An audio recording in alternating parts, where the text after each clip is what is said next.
ഇനി നമ്മൾ നോക്കാൻ പോകുന്ന ടോപ്പിക്കാണ് ഫയർ അല്ലെങ്കിൽ അഗ്നി എന്ന് പറയുന്നത്. എന്താണ് അഗ്നി അഥവാ ജ്വലനം എന്ന് പറയുന്നത്? ജ്വലനശീലമുള്ള ഒരു വസ്തു അന്തരീക്ഷത്തിലെ ഓക്സിജനുമായി സംയോജിച്ച് താപവും പ്രകാശവും പുറത്തുവിടുന്ന രാസപ്രവർത്തനമാണ് അഗ്നി അഥവാ ജ്വലനം എന്ന് പറയുന്നത്. ജ്വലനം ഒരു താപമോചക അഥവാ എക്സോതെർമിക് രാസപ്രവർത്തനമാണ്. അഗ്നിയുടെ നിലനിൽപ്പ് ജ്വലന സ്വഭാവമുള്ള വസ്തുവിൻ്റെയും ഓക്സിജൻ്റെയും തുടർച്ചയായ ലഭ്യതയെ ആശ്രയിച്ചിരിക്കും. അടുത്ത് നോക്കുന്നത് ടൈപ്സ് ഓഫ് ഫയർ ആണ്. അഗ്നിയുടെ വിവിധ രൂപങ്ങൾ. ആകൃതി, വലിപ്പം, വ്യാപന രീതി എന്നിവയെ അടിസ്ഥാനപ്പെടുത്തി അഗ്നിയെ 5ആയി തിരിച്ചിരിക്കുന്നു. ഒന്നാമത്തേത് പൂൾ ഫയർ. തിരശ്ചീനമായ ഒരു ഇന്ധന ശേഖരത്തിന് മുകളിൽ സംജാതമാകുന്ന ബാഷ്പം ഓക്സിജനുമായി ചേർന്ന് ഒന്നാകെ ജ്വലനത്തിന് വിധേയമാകുന്നതിനെ പറയുന്നതാണ് പൂൾ ഫയർ എന്ന്. അടുത്തതായി ജെറ്റ് ഫയർ. ജെറ്റ് ഫയർ എന്നാൽ തുടർച്ചയായി ഒരേ ദിശയിലേക്കോ വ്യത്യസ്ത ദിശകളിലേക്കോ ഒരു ഉറവിടത്തിൽ നിന്നോ പൈപ്പ് ലൈനിൽ നിന്നോ ശക്തിയായി പുറത്തേക്ക് പ്രവഹിക്കുന്ന ദ്രാവക രൂപത്തിലെയോ വാതക രൂപത്തിലെയോ ഉള്ള ഇന്ധനം ജ്വലിക്കുന്നതിനെ പറയുന്നതാണ് ജെറ്റ് ഫയർ. ഇന്ധനം പുറത്തു വരുന്നതിൻ്റെ ആക്കം, ദിശ, നിരക്ക്, വായുവിൻ്റെ ലഭ്യത എന്നിവ അനുസരിച്ച് ജെറ്റ് ഫയറിൻ്റെ സ്വഭാവം മാറുന്നു. അടുത്തത് ഫ്ലാഷ് ഫയർ. കത്താൻ പര്യാപ്തമായ ഇന്ധന ബാഷ്പമോ പൊടിയോ ദ്രാവക ഇന്ധനങ്ങളുടെ സൂക്ഷ്മ കണികകളെ ആവശ്യമായത്ര വായുവിൻ്റെ സാന്നിധ്യത്തിൽ പെട്ടെന്നും ശക്തിയായും തീവ്രമായും കത്തുന്നതിനെയാണ് ഫ്ലാഷ് ഫയർ എന്ന് പറയുന്നത്. അടുത്തത് ഫയർ ബോൾസ്. ഇന്ധന ബാഷ്പവും വായുവും കൂടി കലർന്ന മിശ്രിതം ഗോളാകൃതിയിൽ ഒന്നിച്ച് കത്തുന്നതിനെയാണ് ഫയർ ബോൾ എന്ന് പറയുന്നത്. Boiling liquid expanding vapour explosion സംഭവിക്കുമ്പോൾ ഫയർ ബോൾസ് സൃഷ്ടിക്കപ്പെടുന്നു. BLEV എന്നാണ് അപരനാമം. അടുത്തത് ഫ്ലെയിംസ്. ഏതാണ്ട് മുഴുവൻ ജ്വലന പ്രക്രിയകളും സംഭവിക്കുന്നത് ബാഷ്പാവസ്ഥയിലാണ്. ഇന്ധന ബാഷ്പവും വായുവും ചേർന്ന മിശ്രിതം ജ്വലന പരിധിക്കുള്ളിൽ ആകുമ്പോൾ മാത്രമാണ് ജ്വലനം സംഭവിക്കുന്നത്. ഒരു മെഴുകുതിരി കത്തുന്ന രാസപ്രവർത്തനത്തിൽ മെഴുകിൽ അടങ്ങിയിരിക്കുന്ന കാർബൺ ആറ്റങ്ങൾ ചുട്ടുപഴുത്ത് തിളങ്ങുകയും ജ്വാലയിൽ നിന്നും ചൂട് വികിരണം ചെയ്യുകയും ചെയ്യുന്നു. ഇന്ധന ബാഷ്പത്തിൻ്റെ വായുവിൻ്റെയും ചലനത്തിനനുസരിച്ച് ജ്വാലയുടെ സ്ഥാനവും ചെറിയ തോതിൽ മാറിക്കൊണ്ടിരിക്കുന്നു. ഇന്ധന ബാഷ്പവും വായുവും തമ്മിൽ കലരുന്നതിനെ ഡിഫ്യൂഷൻ എന്ന് പറയുന്നു. ഉന്നത ഊഷ്മാവിൽ ഡിഫ്യൂഷൻ വളരെ വേഗത്തിൽ നടക്കുന്നു.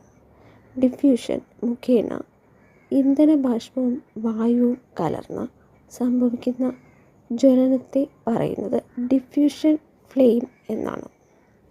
ഡിഫ്യൂഷൻ്റെ നിരക്ക് ജ്വാലയുടെ വലിപ്പത്തെയും ജ്വലന നിരക്കിനെയും സ്വാധീനിക്കുന്നു. അടുത്തത് നോക്കുന്നത് അഗ്നിയുടെ സവിശേഷതകൾ എന്തൊക്കെയാണെന്നാണ്. Fire is fast. നിമിഷങ്ങൾക്കുള്ളിൽ വൻ നാശങ്ങൾ ഉണ്ടാക്കുന്നു. Fire is hot. ജ്വാലയേക്കാൾ താപമാണ്, അപകടകാരിയാണ്. Fire is dark. ചുരുങ്ങിയ സമയത്തിനുള്ളിൽ കരിയും ചാരവും മാത്രമായി അവശേഷിക്കും. Fire is deadly. സർവനാശകമാണ്. ഉൽപ്പന്നങ്ങളെല്ലാം ജീവസംഹാരികളാണ്.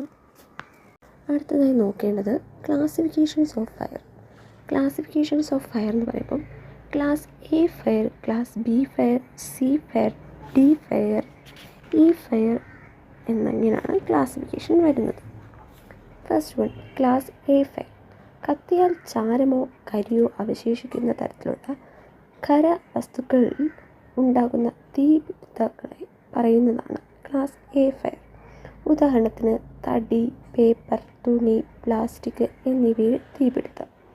ക്ലാസ് A തീപിടുത്തത്തെ ജലം ഉപയോഗിച്ച് അല്ലെങ്കിൽ കൂളിംഗ് ഇഫക്റ്റ് കൊടുത്തുകൊണ്ടാണ് ശമിപ്പിക്കുന്നത്. അടുത്തത് ക്ലാസ് ബി ഫയർ. ജ്വലന സ്വഭാവമുള്ള ദ്രാവകങ്ങളുണ്ടാകുന്ന തീപിടുത്തമാണ് ക്ലാസ് ബി ഫയർ. ഉദാഹരണത്തിന് പെട്രോളിയം ഉൽപ്പന്നങ്ങൾ, ആൽക്കഹോൾ, പെയിൻറ് എന്നിവ കത്തുന്നത്.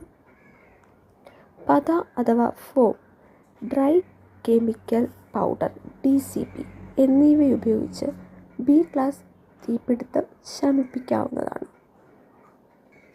അടുത്തത് ക്ലാസ് സി ഫയർ. ജ്വലന സ്വഭാവമുള്ള വാതകങ്ങൾ ഉണ്ടാകുന്ന തീപിടുത്തമാണ് ക്ലാസ് സി ഫയർ എന്ന് പറയുന്നത്. ഉദാഹരണത്തിന് LPG, അസറ്റീൻ, ഹൈഡ്രജൻ എന്നിവയിലെ തീപിടുത്തം. ഡ്രൈ കെമിക്കൽ പൗഡർ, അലസവാതകങ്ങൾ അഥവാ ഹാലോൺ, CO2 എന്നിവ അഗ്നിശമനത്തിന് ഉപയോഗിക്കാം. അടുത്തത് ക്ലാസ് ഡി ഫയർ. ജ്വലന സാധ്യതയുള്ള ലോഹങ്ങളുണ്ടാകുന്ന തീപിടുത്തമാണ് ക്ലാസ് ഡി ഫയർ. ഉദാഹരണത്തിന് സോഡിയം, മഗ്നീഷ്യം, കാൽസ്യം, സിങ്ക് തുടങ്ങിയ ലോഹങ്ങൾ കത്തുന്നത്. കൂടാതെ കത്തിക്കൊണ്ടിരിക്കുന്ന ലോഹങ്ങളിൽ ജലം പതിച്ചാൽ പൊട്ടിത്തെറിയും വൻ അപകട സാധ്യതകളും ഉണ്ടാകാം. ഡ്രൈ കെമിക്കൽ പൗഡർ, CO2 എന്നിവ ഉപയോഗിച്ച് ക്ലാസ് ഡി ഫയർ ശമിപ്പിക്കാവുന്നതാണ്. അടുത്തത് ക്ലാസ് ഇ ഫയർ. അമിതമായി ഊർജ്ജവൽക്കരിക്കപ്പെട്ട ഇലക്ട്രോണിക് ഉപകരണങ്ങളുണ്ടാകുന്ന തീപിടുത്തങ്ങളാണ് ക്ലാസ് ഇ ഫയർ എന്ന് പറയുന്നത്. ഫയറിനെ പറ്റിയുള്ള ഈ വീഡിയോ ഇഷ്ടപ്പെട്ടവർ ലൈക്ക് ചെയ്യുക, കമൻറ്റ് ചെയ്യുക. കൂടുതൽ ഇതുപോലത്തെ അറിവുകൾക്ക് വേണ്ടി ഈ ചാനൽ സബ്സ്ക്രൈബ് ചെയ്യുക. Bye bye.